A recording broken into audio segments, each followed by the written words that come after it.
بسم اللہ الرحمن الرحیم. ناظرین، پورے ملک سے جو ہیجانی کیفیت تھی کہ کیا ہوگا، پورے ملک میں مظاہرے ہو رہے تھے، لیکن الحمدللہ کچھ صورتحال بہتر ہوئی ہے. میرے ساتھ موجود ہیں جناب ریاست علی آزاد صاحب، سپریم کورٹ کے وکیل ہیں اور قانونی معاملات پہ کافی مہارت ہے ان کی.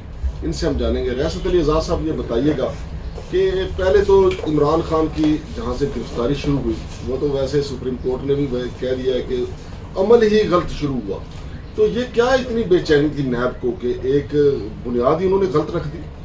بسم اللہ الرحمن الرحیم. مانگن صاحب، اس پہ سپریم کورٹ آف پاکستان کا ایک کیس آلریڈی جو تھا، وہ یوسف رضا گیلانی صاحب کا بیٹا نیب ہی نے، جو سپریم کورٹ آف پاکستان نے اس کی پارکنگ سے اس کو اریسٹ کیا تھا، وہ بیل لینے کے لیے سپریم کورٹ گئے تھے. جب کیمروں میں دیکھا گیا کہ وہ تو سپریم کورٹ پہنچ چکے، اس کے پریمسز میں پہنچ چکے ہیں، تو انہوں نے کہا کہ ان کو پیش کیا جائے، اور انہوں نے اس اریسٹ کو سیٹ سائڈ کر دیا تھا. پہلا ریلیف پاکستان پیپلز پارٹی کو یہ دیا گیا. اب یہ اس سے بھی اگلے سٹیپ پہ تھے کہ یہ اسلام آباد ہائی کورٹ میں داخل ہو گئے تھے اور بایو میٹرک کر رہے تھے. بایو میٹرک کا مطلب یہ سمجھا جائے گا کہ وہ چیف جسٹس کی کورٹ کے اندر بیٹھا ہوا ہے. اگر آپ نے وہاں سے اٹھا لیا ہے تو آپ نے آئین اور قانون کی دھجیاں بھی کھیر دی ہیں. اور سپریم کورٹ آف پاکستان نے ایک کیس ہے اس کی بنیاد پہ، جس کو 200 case supreme court of Pakistan کہا جاتا ہے، اس میں یہ ہولڈ کیا گیا کہ اگر کسی بھی بلڈنگ کی بنیاد غیر قانونی ہوگی اور اس کے اوپر سپر سٹرکچر جتنا بنایا جائے گا وہ بھی غیر قانونی تصور ہوگا، اور اس کو انہوں نے سیٹ کر دیا اور انہوں نے ڈکلیئر کر دیا کہ یہ اریسٹ جو ہے یہ غیر قانونی ہے. ریاست علی آزاد صاحب، آپ ہائی کورٹ میں بھی موجود تھے، عمران خان صاحب کے آپ ساتھ بھی رہے. کیسا آپ نے عمران خان صاحب کے حوصلے بلند دیکھے؟ یہ کیا کسی وجہ سے کوئی پریشانی بھی نظر آئی آپ کو؟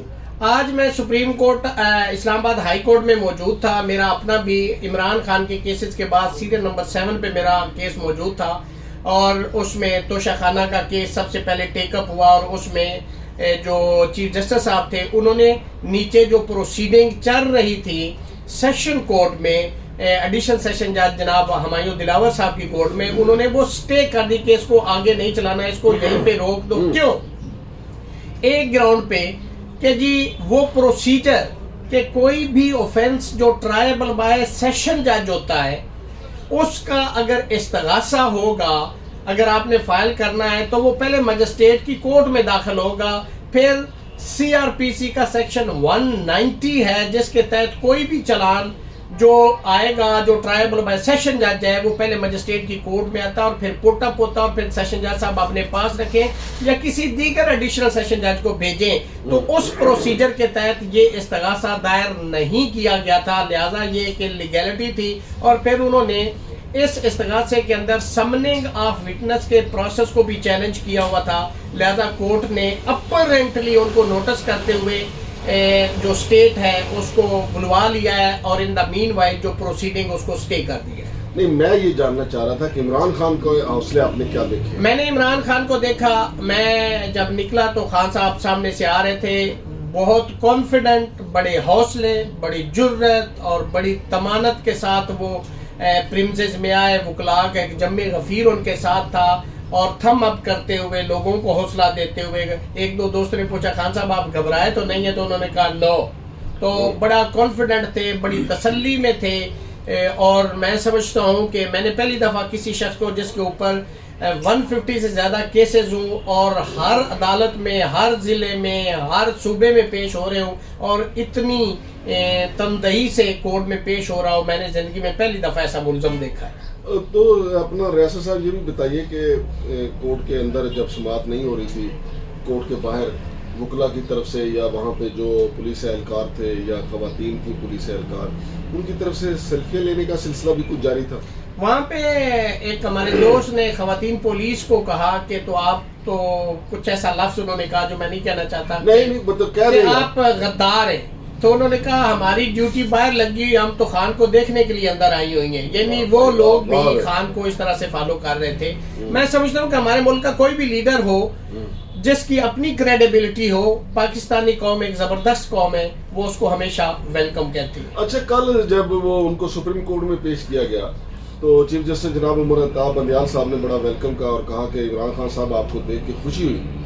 تو یہ تو عمران خان کی لک ہے تو اس پہ بی کا مریم بی کا بڑا طنزیہ جو ہے رد عمل آیا کہ جو چیف جسٹس عمران خان کو دیکھ کے یہ کہے کہ آپ کو دیکھ کے خوشی ہوئی اسے مستعفی ہونا چاہیے، آپ کیا کہتے ہیں؟ مانگٹ صاحب دیکھیں گڈ جیسچر کے طور پہ اگر انہوں نے اس کو ویلکم کیا، اس کی پاپولیرٹی وہ پورے پاکستان کے اندر بہت مقبول ہے، اس میں تو کوئی دوسری رائے نہیں ہے، اور کل سے تو اس کی جو پاپولیرٹی وہ آسمان چھو رہی ہے۔ تو دیکھیں وہ ایک ایسا لیڈر ہے پاکستان کے اندر اب جس کو چاروں صوبوں میں مقبولیت ہے، تو وہ ایک ایسے کرائسس کے دور میں ایک ہیجان، ایک جب پوری سوسائٹی چوک ہوئی ہوئی ہے تو وہ پیش ہوا ہے، تو شاید نارملائز کرنے کے لیے سچویشن کے لیے انہوں نے گڈ جیسچر کے طور پر ان کو یہ ویلکم کہا، یا آپ کو دیکھ کر بہت خوشی ہوئی۔ اچھا ریاست علی اعزاز صاحب، اب پی ڈی ایم جو ہے نا، یقین مانے کہ جو ہائی کورٹ کا حکم آیا، کل سپریم کورٹ کا حکم آیا، اس کے بعد پی ڈی ایم کی حالت بہت پتلی ہے، ایسے لگ رہا ہے کہ پتہ نہیں جیسے یار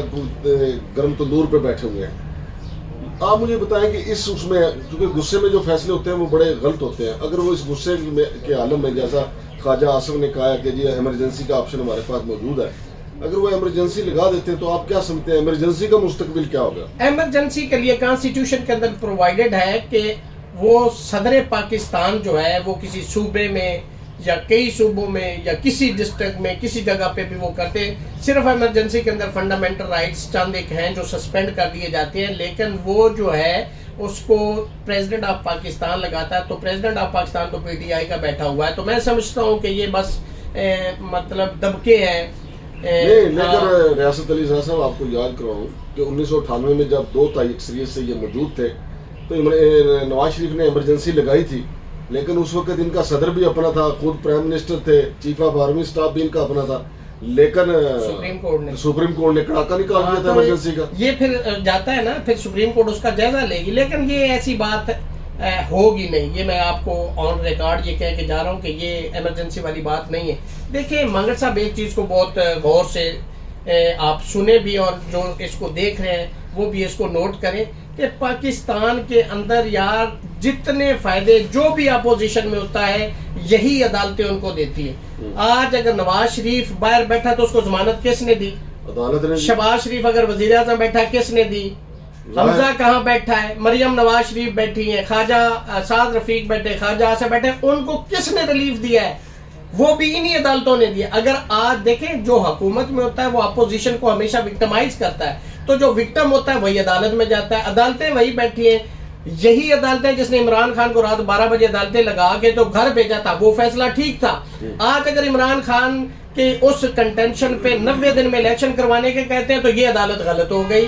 یہ پیک اینڈ چوز نہیں ہے، یہ ہمارے ملک کے ادارے ہیں، ہمیں احترام کرنا ہے، اور میں بطور سٹیزن، بطور اسٹوڈنٹ آف لا، یہ میری کنٹینشن ہے کہ یہ حکومتیں آنی جانی، کل یہ پھر اپوزیشن میں ہو سکتے ہیں، کل پھر یہ حکومت میں ہو سکتے ہیں، ان کے ساتھ بھی ایسا ہو سکتا ہے، اور میری یہی ویوز ان کے لیے بھی ہوں گے کہ ان کا یہ رائٹ ہے کہ اگر ان کو وکٹمائز کیا جا رہا ہے تو قانون کے اندر چونکہ پرووائڈڈ ہے تو قانون کے تحت دیا گیا ریلیف اگر کسی کو دیا جاتا ہے تو وہ اس کو فیور نہیں ہوتی، یہ اس کا رائٹ ہوتا ہے۔ ریاست علی اعزاز صاحب آخری سوال ہے، یہ بتائیے گا کہ جب بھی شریف برادران کے خلاف کوئی فیصلہ آئے یا یہ سمجھیں کہ یہ ہمارے مفادات کے خلاف ہے تو بہت خطرناک دھمکیاں دیتے ہیں۔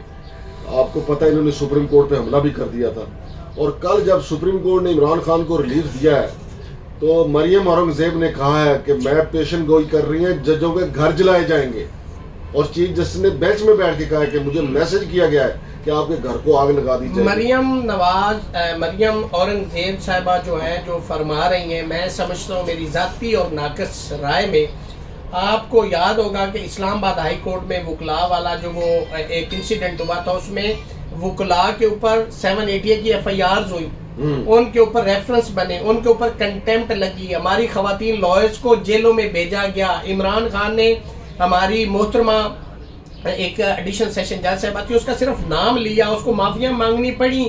آپ چیف جسٹس آف پاکستان کو اگر اس طرح سے تھریٹ کر رہی ہیں، آپ پریڈکٹ کر رہی ہیں، آپ کو کیسے پتا کہ آگ لگے گی؟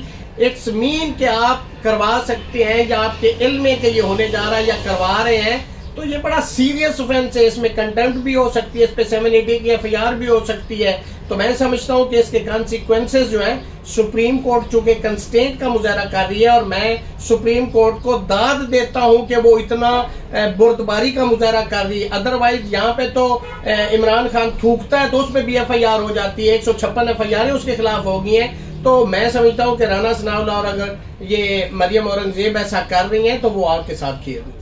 بہت شکریہ جناب ریاست علی اعزاز صاحب. ناظرین آپ نے سنا کہ ریاست علی اعزاز صاحب کہہ رہے ہیں کہ ایمرجنسی اگر آئی تو پہلے تو صدر پاکستان ہی اس کو اڑا کے رکھ دیں گے, اور اگر صدر پاکستان اس کی منظوری دے بھی دیں, ماضی میں اسی میاں نواز شریف نے یہ ایمرجنسی لگائی تھی لیکن سپریم کورٹ نے اس کو اڑا کے رکھ دیا تھا. ناظرین ہمارے سینئر ساتھی ہیں سیرل المیڈا صاحب, جنہوں نے ڈان لیکس کے سے جنہوں نے شہرت حاصل کی تھی, انہوں نے ٹویٹ کیا ہے کہ ایسا لگتا ہے کہ نواز شریف ایک بار پھر آرمی چیف کی تقرری میں غلطی کر گئے ہیں.